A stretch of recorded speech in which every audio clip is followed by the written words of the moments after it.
অখণ্ডমণ্ডলকারং ব্যাপ্তং যেন চরাচরং তৎপদং দর্শিতং যেন তস্मै শ্রীগুরবে নমঃ।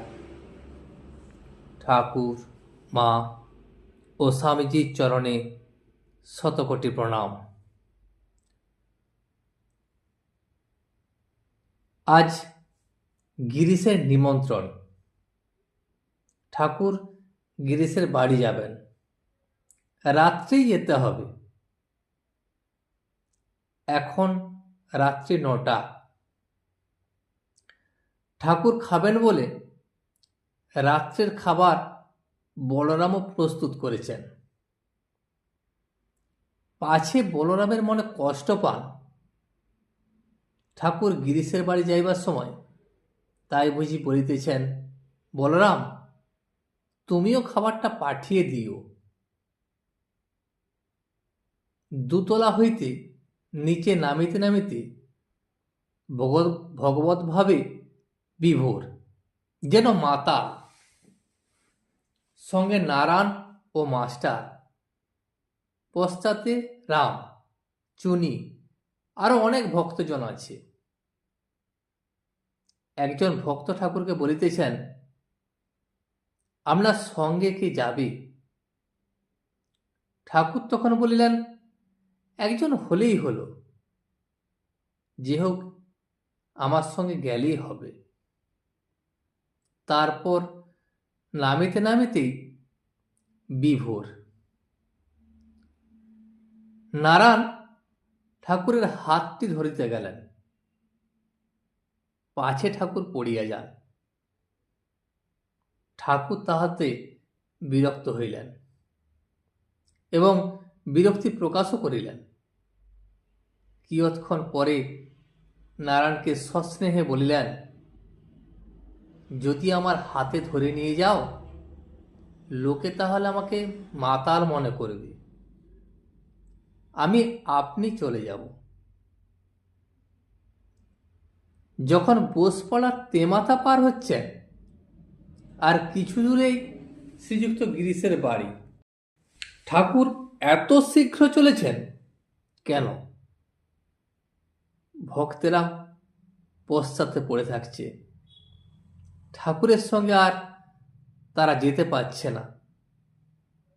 না জানি হৃদয়ের মধ্যে কি অদ্ভুত দেবভাব হইয়াছে। বেদে যাহাকে বাক্যমনের অতীত বলিয়াছেন, তাহাকে চিন্তা করিয়া কি ঠাকুর পাগলের মতো পাদবিক্ষেপ করিতেছেন? এইমাত্র বলরামের বাড়িতে বললেন যে সেই পুরুষ বাক্যমনের অতীত নহেন, তিনি শুদ্ধ মনের, শুদ্ধ বুদ্ধির, শুদ্ধ আত্মার গোচর। তবে বুঝি সেই পুরুষকে তিনি সাক্ষাৎকার করছেন।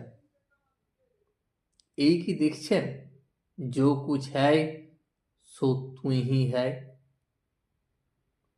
এই যে নরেন্দ্র আসিতেছেন, ঠাকুর তো নরেন্দ্র নরেন্দ্র বলিয়া পাগল হইতেছিলেন। কই, নরেন্দ্র সম্মুখে আসিলেন, ঠাকুর তো কথা কইতেছেন না। লোকে বলে এর নাম হলো ভাব। এইরূপ কি শ্রী গৌরাঙ্গের হইত? কে এ ভাব বুঝিবে? গিরিশের বাড়ি প্রবেশ করিবার গলির সম্মুখে ঠাকুর আসিয়া উপস্থিত হইলেন, সঙ্গে আরো ভক্তগণ। এইবার ঠাকুর নরেন্দ্রকে সম্ভাষণ করিতেছেন। নরেন্দ্রকে বলছেন, ভালো আছো বাবা? আমি তখন কথা কইতে পারি নাই।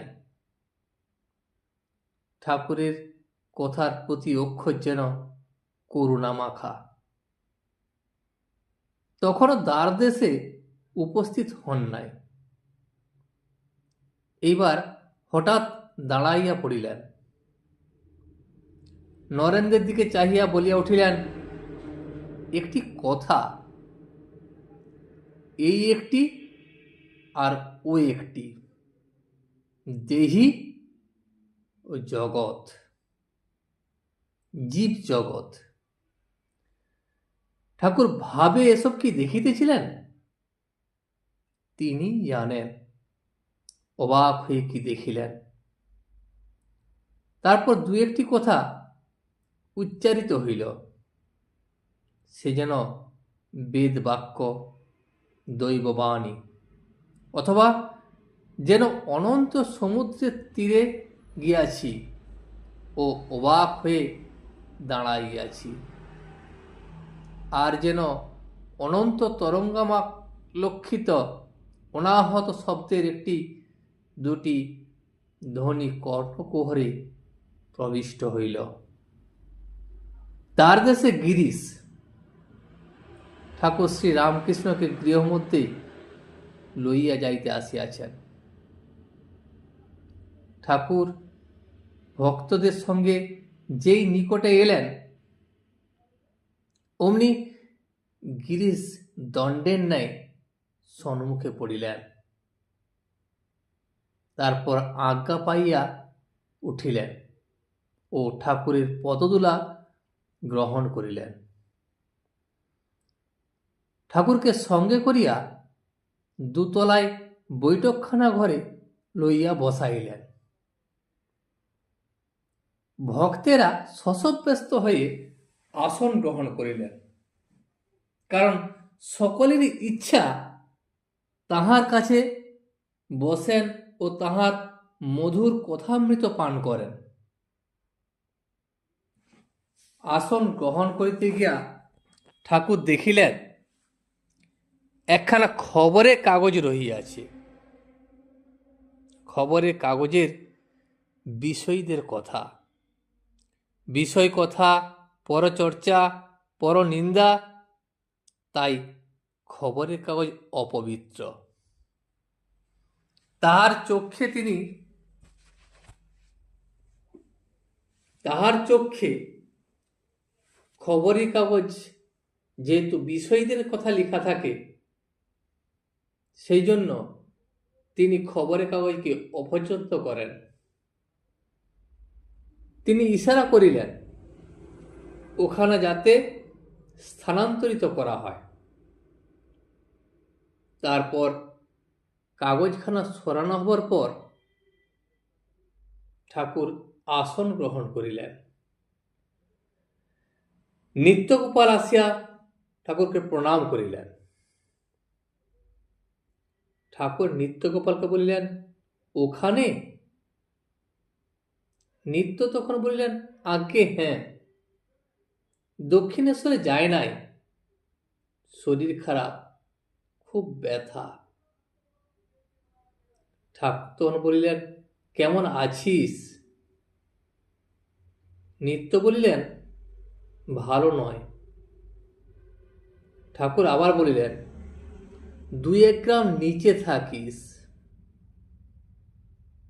নিত্য বলিলেন, লোক ভালো লাগে না, কত কি বলে, ভয় হয়, আবার একবার খুব সাহসও হয়।